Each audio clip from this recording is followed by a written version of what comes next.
मानता है। और मैं अधिकार पूर्वक कहना चाहता हूं, यदि सच्चे अर्थों में कोई मूर्ति की पूजा करता है तो वो आर्य समाज करता है, वो आर्य समाज करता है। क्यों जी महिपाल जी? प्रमाण देकर के मैं बात करूंगा। दुष्प्रचार कर दिया गया और लोगों को कह दिया गया कि आर्य समाज मूर्ति का खंडन करता है, आर्य समाज मूर्ति को नहीं मानता है। खंडन कहते तोड़ना। बताओ इतिहास में आज तक किसी आर्य समाज ने किसी मंदिर की मूर्ति को तोड़ा है क्या? बोलो हाँ ना में जवाब दो भैया। नहीं तोड़ा। दो प्रकार की मूर्तियां इस दुनिया के अंदर है। एक परमपिता परमात्मा की बनाई हुई मूर्ति होती है और एक इंसान की बनाई हुई मूर्ति होती है। जी, एक परमपिता परमात्मा की बनाई हुई मूर्ति होती है, एक इंसान की बनाई हुई मूर्ति होती है। मैं आपसे पूछना चाहता हूं कि इनमें असली मूर्ति कौन सी होती है? जी, परमात्मा की बनाई हुई या इंसान की बनाई हुई? बोलो। परमात्मा की बनाई हुई। बहुत अच्छा। जो इंसान की बनाई हुई मूर्ति होती है, जो नकली मूर्ति होती है, हमने देखा है कि नकली चूहे को देख करके बिल्ली भी चुपचाप निकल जाती है कि ये मेरा भोजन बोलो नहीं है। एक मूर्ति बना दी गई, उसके हाथ में भाला दे दिया गया, घोड़े पे सवार है। पक्षी भी हमसे ज्यादा बोध रखते हैं, उन्हें भी पता है कि ये भाला भी नकली है, ये मूर्ति भी नकली है, और वे सारे दिन उसके ऊपर बैठे रहते हैं, वे भी डरते नहीं है। लेकिन जो मैं बात बताने चाहता हूं, यदि हम इतिहास को पढ़ेंगे तो पता चलेगा जो परमपिता परमात्मा की बनाई हुई मूर्ति है, आर्य उपदेश रत्नमाला में महर्षि स्वामी दयानंद महाराज जी लिखते हैं कि ये दुनिया के लोगों, जिस घर में पंचायतन पूजा होती है उस घर को स्वर्ग कहते हैं। पंचायतन पूजा का मतलब वे बताते हैं कि जो जीवित माता पिता है, आचार्य अतिथि हैं, पति के लिए पत्नी है, पत्नी के लिए पति है, ये हमारे जो है जीवित देवी देवता माने गए हैं। और वे कहते हैं देवो दानाद्वा दीपनाद्वा द्योस्थानो भवति दिवा। अर्थात किसे कहते हैं देवता? देवो दानाद्वा, जो देता है, जो प्रकाश करता है, कल्याण करता है, उसको देव कहा गया है। हमारे शास्त्र कहते हैं दीपनाद्वा, जो प्रकाश करता है। और फिर कहा द्योत, यानी कि जो द्योतन करता है, उपदेश करता है, और जिसका स्थान सबसे ऊंचा होता है उसको देवता कहा गया है। हमारे आर्य समाज, हमारे वैदिक सिद्धांत समर्थन करते हैं जो परमपिता परमात्मा की बनाई हुई मूर्ति है, परमपिता परमात्मा की बनाई हुई मूर्ति मेरे सम्मुख बैठी है। और स्वामी दयानंद ने इस नारी जाति को, कन्या को, एक देवी का और देवता का एक नाम दिया था। यदि वास्तविक कोई देवी देवता है तो वो नारी है। वास्तविक यदि कोई पूजनीय है, यत्र नार्यस्तु पूज्यन्ते रमन्ते तत्र देवता। अरे जहां नारियों का सम्मान होता है वहां दिव्य संतान उत्पन्न होती है, और जहां नारियों का अपमान होता है वहां शोक आतुर के बादल छा जाते हैं, वहां से लक्ष्मी भी चली जाती है। तो हमारे जो शास्त्र कहते हैं पंचायतन पूजा में कि जो ईश्वर की बनाई हुई मूर्ति है, माता पिता आचार्य जो उनकी आज्ञाओं का पालन करता है वो मूर्ति का पूजक है, और जो उनकी आज्ञाओं का पालन नहीं करता है, उनकी सेवा नहीं करता, निश्चित रूपेण वो मूर्ति का अपमान करता है। तो दो प्रकार की मूर्ति मैंने आपके बीच में रखी है। तो आज से हमें संकल्प लेना चाहिए, अपने घरों में जो अपने माता पिता आचार्य की सेवा करता है, उन्हें भूख में भोजन खुलाता है, अरे रोना आता है हमारी संस्कृति कहां चली गई। अरे कोई भी माता पिता, गरीब माता पिता, तपती दोपहरी में पत्थर तोड़ तोड़ करके अपने बच्चों का पालन पोषण करती है माता, और कोई भी पिता मजदूरी मेहनत कर करके अपने बच्चों को पढ़ाता लिखाता है, लेकिन कोई अनाथालय में नहीं छोड़ाता।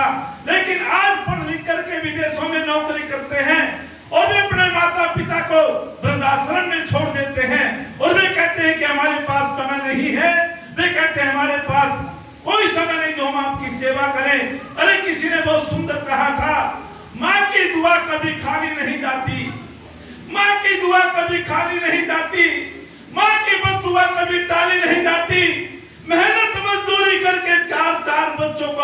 पालती है एक माँ, लेकिन 4-4 बच्चों से एक माँ पाली नहीं जाती, 4-4 बच्चों से एक माँ पाली नहीं जाती। आंखों में आंसू आ जाते हैं। इस श्रवण कुमार के देश में ऐसी संपन्नता से तो वो विपन्नता अच्छी थी, जिस श्रवण कुमार ने अपने माता पिता को सारे धामों पे घुमाया था, जिस श्रवण कुमार ने अपने माता पिता की आज्ञाओं का पालन किया था। याद रखना दुनिया के लोगों, जो अपने माता पिता की सेवा नहीं करता, जो अपने माता पिता का अपमान करता है, वो चाहे कितने तीर्थों पे चला जाए, चाहे कितने धामों पे चला जाए, चाहे वो कितने ये जमन करे, उसका सब व्यर्थ हो जाएगा, उसका सब बेकार हो जाएगा। यदि सारे तीर्थों का तीर्थ है तो वो माता पिता की सेवा है। युधिष्ठिर महाराज से पूछा था कि इस पृथ्वी से भारी किसका स्थान है, तो युधिष्ठिर महाराज ने कहा था कि पृथ्वी से भारी स्थान है तो वो मां का स्थान है। पृथ्वी की लंबाई चौड़ाई को नापा तोला जा सकता है, लेकिन मां की हृदय की ममता को कोई नाप तोल नहीं सकता है। मां तो मां है। वास्तविक रूप से आकाश से ऊंचा किसका स्थान है, वो पिता का स्थान होता है। मैं इतना निवेदन करना चाहता हूं, जो आज से इस प्रवचन को सुन करके आप यह संकल्प धारण करेंगे कि हम जीवन में अपने माता पिता की आज्ञाओं का उल्लंघन कर पालन करेंगे, उनकी आज्ञाओं का उल्लंघन नहीं करेंगे, उनको मन वचन कर्म से नहीं सताएंगे, वास्तविक रूप से आपका यह लोक भी सुधर जाएगा और परलोक भी सुधर जाएगा। ये वैदिक संस्कृति कहती है। और यदि हम, अरे कितनी गिरावट आ चुकी, 1-2 बेटे हैं, दोनों बेटों ने बंटवारा कर रखा है। 15 दिन बड़ा बेटा रोटी खिलाता है, 15 दिन माता पिता को छोटा बेटा रोटी खिलाता है, लेकिन जब 31 दिन का महीना हो जाता है, ना बड़ा बेटा पूछता है, ना छोटा बेटा पूछता है। क्या यही संस्कार है हमारे? मैं आपसे कहना चाहता हूं कि 2 प्रकार की मूर्तियां हैं। आर्य समाज जो ईश्वर की बनाई हुई मूर्ति है उसका समर्थन करता है, जो देता है, उपदेश करता है, कल्याण करता है, आर्य समाज उसका समर्थन करता है। और याद रखना, आर्य समाज को गाली देने वालों, याद रखना स्वामी दयानंद को लंपट कहने वालों, जब जब भी हमारे आदर्श पुरुषों की मूर्तियों पर प्रहार हुआ है, आर्य समाज सीना खोल करके आगे अड़ गया है। इतिहास पढ़ के देखना, जब हैदराबाद का आर्य सत्याग्रह हुआ, हैदराबाद के उस्मान अली ने हमारे हिंदुओं के मंदिरों पर ताले लगवा दिए थे। हैदराबाद में उस्मान अली ने हमारे मंदिरों के घंटे घड़ियाल बंद करा दिए गए थे, उनकी आरती बंद हो गई थी, और हमारे जो हिंदू थे उनको जबरदस्ती उनको दंडित किया जा रहा था, उनको मारा जा रहा था। जब पता चला, हमारे स्वतंत्रतानंद स्वामी और नारायण स्वामी, उन्होंने नेतृत्व किया। आर्य समाज के दोनों भट्ट विद्वान थे।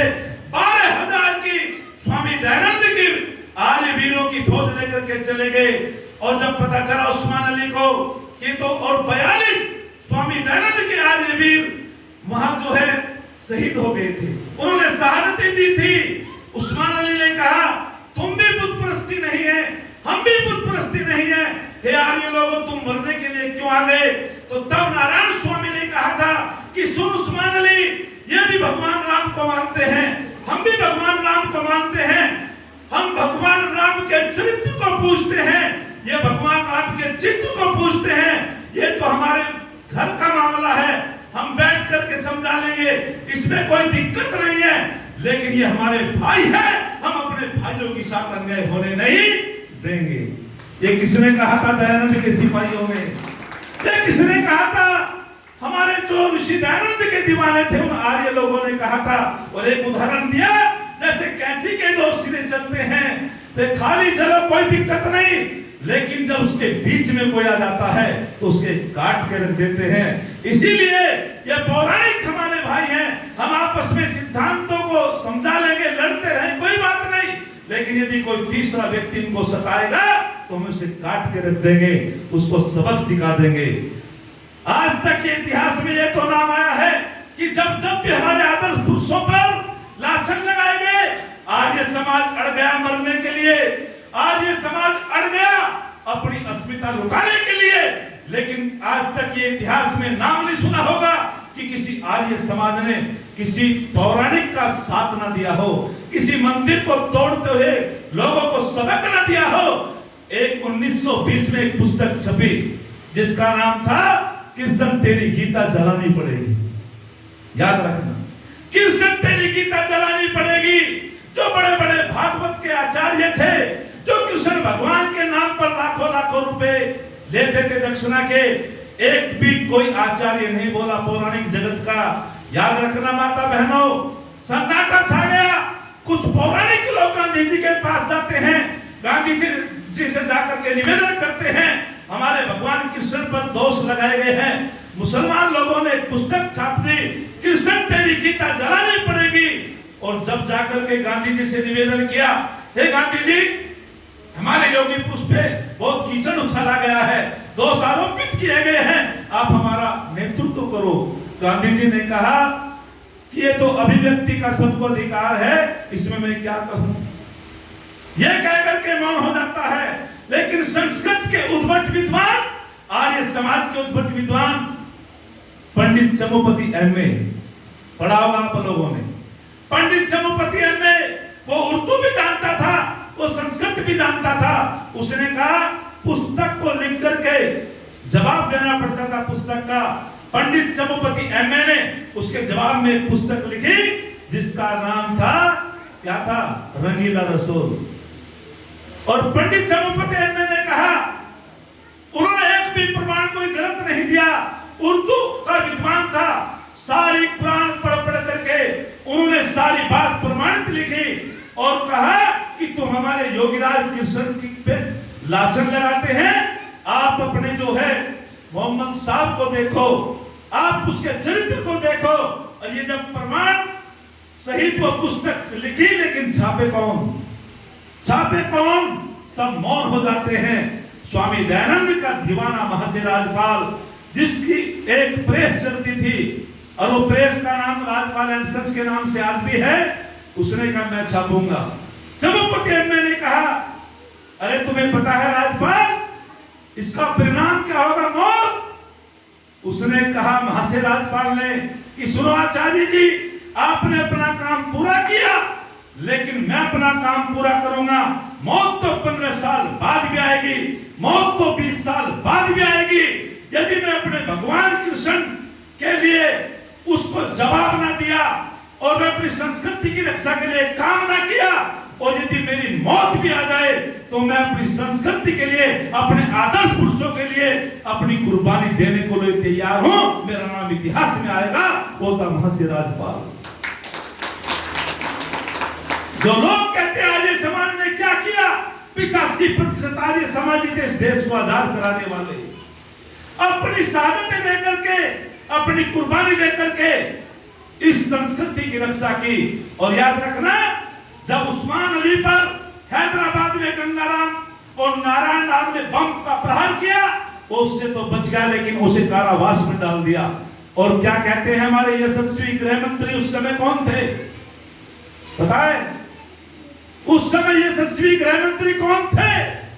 जो उस्मान अली इस भारत में विलय होना नहीं चाहता था, हैदराबाद स्टेट को वो इस्लाम राज्य बनाना चाहता था, पाकिस्तान में मिलना चाहता था।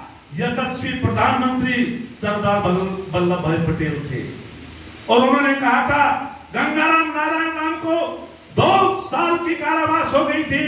2 साल बाद में जब छूटे तो उन्होंने कहा, भैया गंगाराम पटेल जी ने, यदि तुम यहां अपना आंदोलन खड़ा ना करते और मैं सिपाही पुलिस के माध्यम से बंदूकों से घेराबंदी ना करता, तो वे कहते हैं पटेल जी, यशस्वी पटेल हमारे गृह मंत्री जी, कि भैया गंगाराम, ये सर जाता है तो आर्य समाज को जाता है, अन्यथा हैदराबाद हमारे हाथ से निकला होता।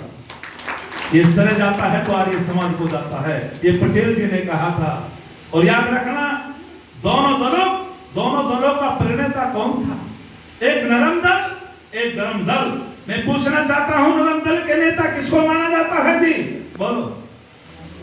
गांधी जी को। और गरम दल का नेता किसको माना जाता है? याद रखना, नरम दल के जो नेता थे वे गांधी जी थे। और फिर क्या हुआ, जब महर्षि राजपाल ने वो पुस्तक छापी 19 साल का एक युवा मोहम्मद इल्मुद्दीन नाम का, उसने 3 प्रहार किए और चौथे प्रहार में मां से राजपाल जी की हत्या कर दी गई। उसने कुर्बानी दी थी, अपनी शहादतें दी थी, मुकदमा भी चला। लेकिन मैं विस्तार में न जाकर के इतना कहना चाहता हूं कि नरम दल के नेता गांधी जी को माने जाते हैं। गांधी जी के गुरु कौन थे? है जी, विनोबा भावे। बहुत बढ़िया, आपका भी चिंतन अच्छा है। लेकिन दोबारा से चलो, मैं दोबारा से चिंतन करा दूं। गांधी जी के गुरु माने जाते हैं गोपाल कृष्ण गोखले। गोपाल कृष्ण गोखले के गुरु माने जाते हैं तिलक। तिलक के गुरु माने जाते हैं महादेव गोविंद रानाड़े। और महादेव गोविंद रानाड़े के गुरु माने जाते हैं स्वामी दयानंद। तो मैं पूछना चाहता हूं कि नरम दल भी कहां से निकला? बोलो, स्वामी दयानंद की क्रांतिकारी विचारधारा से निकला। और याद रखना, जब स्वामी दयानंद पुणे की धरती पर जाते हैं, उनको आमंत्रित करने वाला कौन था? उनको आमंत्रित करने वाला रानाडे था। और जब स्वामी दयानंद की शोभा यात्रा निकाली हाथी पे बैठा करके, तो 2 व्यक्ति स्वामी जी के बराबर में थे। चारों वेद पालकी में रखी हुई थी। एक थे रानाडे, गोविंद रानाडे, और दूसरे थे महात्मा ज्योतिबा फुले। महात्मा बोलो, ज्योतिबा फुले। और उनके साथ में बड़ी जनता की बड़ा स्वागत किया। याद रखना, एक और विलक्षण विद्वान का परिचय होता है वहां। कब होता है? जब उनकी शोभा यात्रा निकाली गई तो कुछ उद्दंड लोगों ने उनका अपमान किया और एक नकली दयानंद बना करके गधे पे बैठा दिया गया।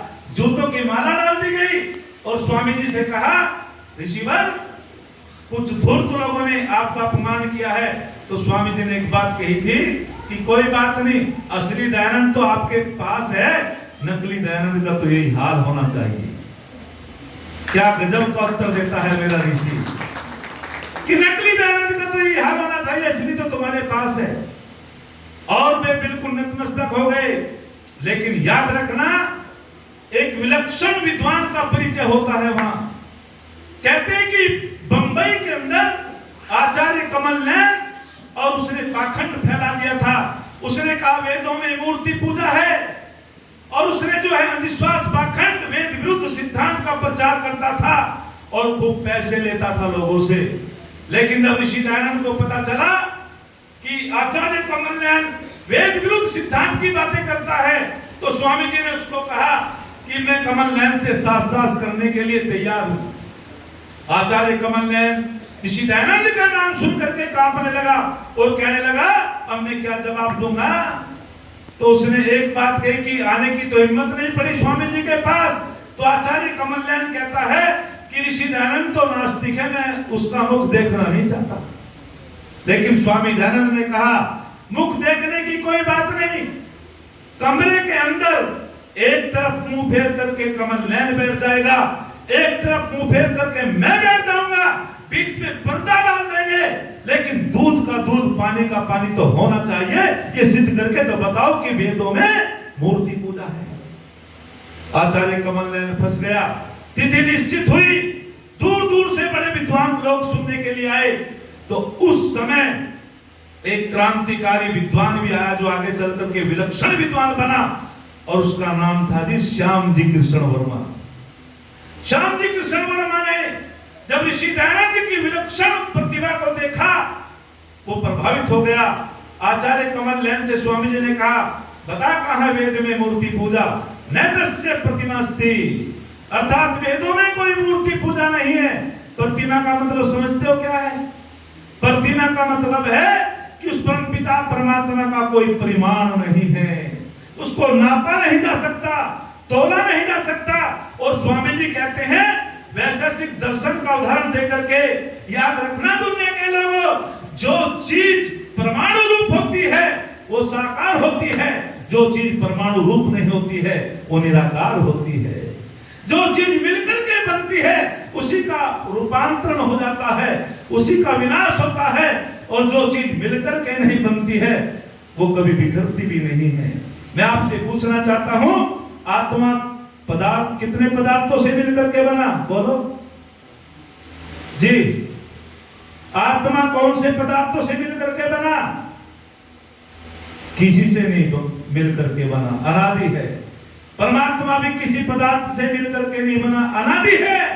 इसीलिए जो चीज मिलकर के नहीं बनती उसका कभी नाश नहीं होता, और जो चीज मिलकर के बनती है बोलो उसी का बोलो नाश होता है। आत्मा अजर अमर है, इसीलिए तो अजर अमर है कि उसका नाश नहीं होता। इधर इसीलिए तो अजर अमर है, उसका नाश नहीं होता। परमपिता परमात्मा भी किसी से बना हुआ नहीं है। और याद रखना, जो चीज परमाणु रूप होती है वो आकार में होती है। जिसका आकार होता है उसकी परिधि होती है, जिसकी परिधि होती है उसका व्यास होता है, जिसका व्यास होता है वो साकार होता है। सिद्धांत को पकड़ना। ताली बजाओ तो जोर से बजाओ, ताली में भी।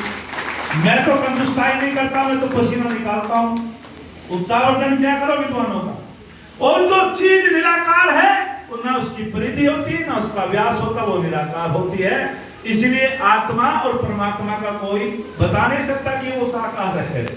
परमात्मा और आत्मा का व्यापक और व्याप्य संबंध है, याद रखना। तो स्वामी दयानंद जब ये प्रमाण दिए, आचार्य कमल नयन नतमस्तक हो गया और स्वामी जी की विजय हुई। श्याम जी कृष्ण वर्मा उनके शिष्य, और वे कहने लगे गुरुजी मुझको भी सिखाओ। श्याम जी कृष्ण वर्मा ने चरणों में बैठ करके महाभाष्य पढ़ा, व्याकरण पढ़ा, आध्यात्मिक ग्रंथों को पढ़ा, और फिर इंग्लैंड में जाकर के इंडिया हाउस बनाया। और वहां मॉरियर विलियम्स नाम का एक प्रोफेसर ऑक्सफोर्ड यूनिवर्सिटी से उसे पता चला कि भाई श्याम जी कृष्ण वर्मा संस्कृत के विद्वान हैं, कि आप हमारी यूनिवर्सिटी में आकर के संस्कृत पढ़ाओ। श्याम जी कृष्ण वर्मा स्वामी जी के पास जाते हैं, हे गुरुदेव आप हमको संदेश दो, आप हमको बताओ कि मैं इंग्लैंड में जाकर के संस्कृत पढ़ाऊं या भारतवर्ष के लिए काम करूं, अपने देश के लिए काम करूं। स्वामी दयानंद ने कहा श्याम जी कृष्ण वर्मा को, कमर को थपथपाते हुए कहा, श्याम जी कृष्ण वर्मा तो बहुत विलक्षण है, बहुत विद्वान है, तुम्हें संस्कृत भी पढ़ानी है और संस्कृत की रक्षा भी करनी है। क्या गजब की बात कहते हैं। और इंग्लैंड में जाकर के हमारे जो संभ्रांत परिवार के लोग भारत के वहां रहते हैं, उन्हें जो है तुम्हें क्रांति की शिक्षा भी देनी है और संस्कृत भी पढ़ानी है और क्रांतिकारियों को तैयार भी करना है। श्याम जी कृष्ण वर्मा ने जाकर के इंडिया हाउस की स्थापना की और वहां 25 छात्र भारतवर्ष के थे जो संभ्रांत घरानों के थे। वीर सावरकर, मदनलाल ढींगरा, मदनलाल ढींगरा का जो पिताजी था वो अंग्रेजों का चापलूस था, अंग्रेजों से मित्रता थी, लेकिन मदनलाल ढींगरा इंडिया हाउस में जाकर के प्रभावित हो जाता है श्याम जी कृष्ण वर्मा से, वीर सावरकर से। वीर सावरकर ने कहा तू देश की रक्षा करेगा, तुम्हारा सारा परिवार अंग्रेजों का चापलूस है, अरे हम तुमसे कहना चाहते हैं आप देश की रक्षा करोगे क्या? उसने कहा कि मेरे पिताजी स्वार्थ में आकर के अंग्रेजों से मित्रता करते हैं स्वार्थ सिद्धि के लिए, लेकिन स्वार्थ सिद्धि से बड़ी देश की भक्ति होती है, राष्ट्र की भक्ति होती है, संस्कृति की रक्षा होती है। मैं वादा करता हूं कि मैं देश के लिए काम करूंगा। वीर सावरकर ने कहा अग्नि परीक्षा होगी, बोले बिल्कुल ले लेना। तो कहते हैं कि वीर सावरकर ने कहा मदनलाल ढींगरा को अपना हाथ नीचे टेको और एक सुआ पार कर देते हैं, उनकी हथेली में खून की धाराएं बहती हैं। वीर सावरकर उसे गले से गला मिल करके आंसू आ जाते हैं, बोले तो अग्नि परीक्षा में पास हो गया। और मदनलाल ढींगरा श्याम जी कृष्ण वर्मा से प्रेरित होकर के, वीर सावरकर से प्रेरित होकर के, करजन वायली जो उसका मित्र था, एक जहांगीर एक बहुत बड़ा हॉल था, महासभा को संबोधित कर रहा था, जैसे वहां से आया और उसे सामने मिला करजन वायली, जिसने भारतवर्ष में निर्मम हत्या की थी, जिसने बहुत बड़ा अनर्थ किया था। मदनलाल ढींगरा के अंदर ज्वाला भड़क उठी, लेकिन उसने सोचा ये तो मेरे पितृ का लड़का है, उससे कुछ पूछना ही चाहता था। मदनलाल ढींगरा ने पिस्तौल चला करके उसकी हत्या कर दी। और एक बात कही थी, जब उसको पकड़ा गया और कहा कि जज साहब ने की बोलो तुमने गलती की है, बोले बिल्कुल गलती नहीं की, मैंने होश हवास में काम किया है। तो उन्होंने गजब की बात कही थी उन्होंने, धन्यवाद, उन्होंने गजब की बात कही थी कि सुनो, यदि इंग्लैंड के ऊपर जर्मनी आक्रमण करते और इंग्लैंड के लोग अपने देश के लिए लड़ते हैं तो उन्हें देशभक्ति कही जाती है।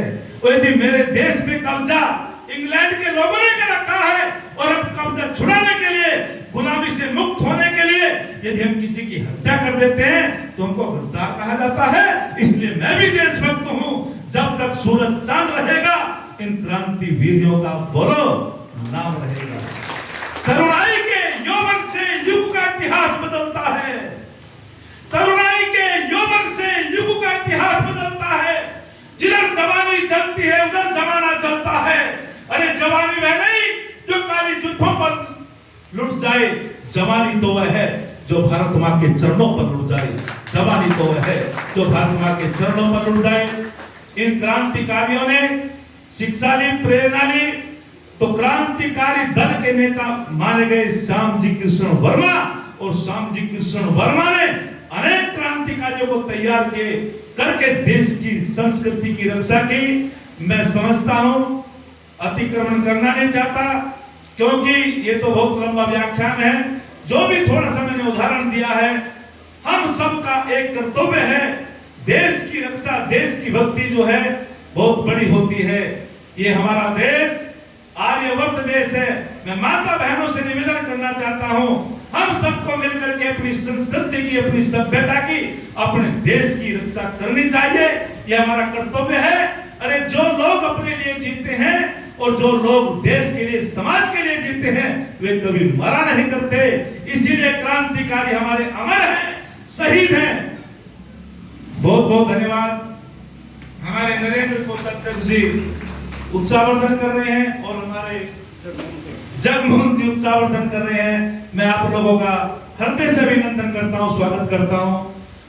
परम पिता परमात्मा से